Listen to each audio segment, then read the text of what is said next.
Naghahanap na raw si Pangulong Aquino ng ipapalit sa nasuspending PNP chief, si Alan Purisima.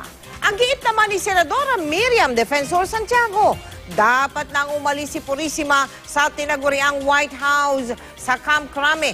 Nakatutok si Maki Pulido. May karapatan si suspended PNP Chief General Alan Purisima na idepensa ang kanyang sarili. Pero habang ginagawa daw niya ito, suspendido pa rin siya. Naghahanap na rin ang kapalit niya bilang PNP Chief.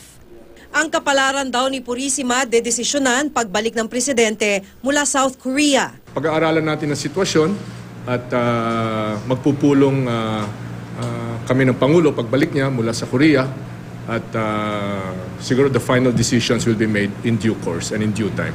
Sinuspindi ng ombudsman ng 6 na buwan si Purisima para matiyak na hindi maapektuhan ng investigasyon sa di umano'y maanumalyang kontrata sa delivery ng mga lisensya ng baril. Hindi naman pinalagpas ni Senator Miriam Defensor Santiago ang patuloy na pananatili ni Purisima sa official residence ng PNP chief sa Camp Crame. This suspension order has been handed down. Out of delicadeza, he should move somewhere else.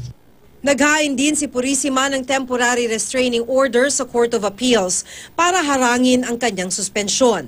Pero nilinaw ni Rojas na habang suspendido, lahat ng desisyon at transaksyon ng PNP, responsibilidad na ni Deputy Director General Leonardo Espina bilang OIC.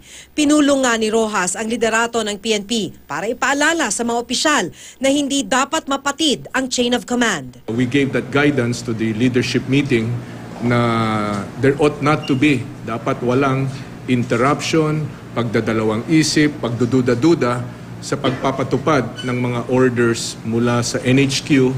Ngayon lang daw nangyaring nasuspindi ang nakaupong Chief PNP dahil sa alegasyon ng anomalya. Pero wala raw itong epekto sa moral ng pulisya. Despite anything, our moral remains to be very high. Maki Pulido, Nakatutok, 24 Oras.